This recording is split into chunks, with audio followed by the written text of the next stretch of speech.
The Valoran were peaceful, feathered, elegant, and empathic to a fault. They had stood beside Earth when the Council debated humanity's membership. They were mocked for it.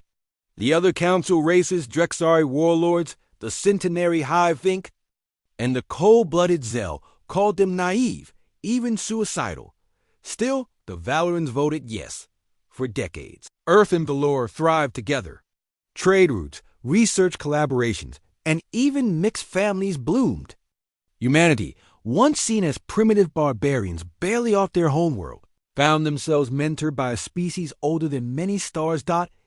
And then it happened. The Council declared war. No provocation, no formal statement. Just a surgical strike 12. Valoran worlds turned to ash. Billions dead. Their capital, Liroth, split in two by a kinetic spear the size of a mountain. Earth received the news in silence. President Malaya Graves stood before the United Human System Senate, her voice cold and unshaken. Our allies have been erased for their kindness. Their only crime was believing in us. The Council thinks we will mourn. They think we will retreat. They forget who we are. She paused, scanning the cameras. They will remember. And so began Project Retribution. Human fleets darkened the edges of Council space. But they didn't attack immediately. No, Earth was meticulous. A psychological warfare campaign began, one even the Drexari called unnerving. Council warships found their command systems infected with old Earth music on endless loop Beethoven's Ode to Joy, but glitched and distorted. Satellites were hijacked, broadcasting grainy footage of Valoran children laughing then screaming. The Zell tried to block it. Their AI cores overheated within hours.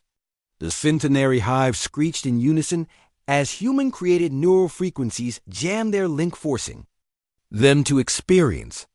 For the first time, isolation. When Earth finally struck, it was without warning. A single human dreadnought appeared in orbit above. Drexari Prime. It fired once. The projectile was wrapped in what humans called entropy silk, a dark matter infused weave that didn't just destroy, it unraveled. Half the planet dissolved in silence. No heat, no explosion, just atoms letting go of each other. The Council was in chaos. They assembled in emergency chambers. Each species panicked. Humans are unstable. The Zell shrieked. They're grieving, said the Drexari War Master. Let them burn themselves out. But Malaya Graves had no interest in burning out. She didn't want revenge. She wanted memory. She wanted every Council world to whisper Earth's name with a shiver.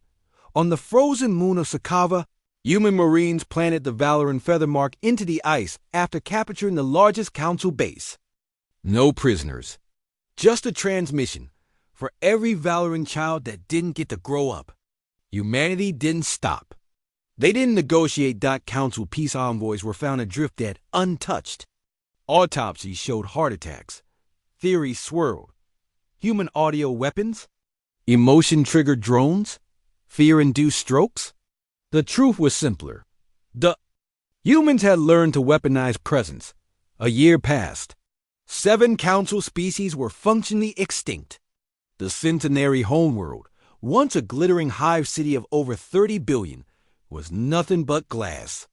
The Drexari begged for terms. That's when Earth stopped. Malaya Graves appeared again, broadcasting. To the galaxy. She stood in a chamber lined with Valoran feathers, gently drifting from the ceiling.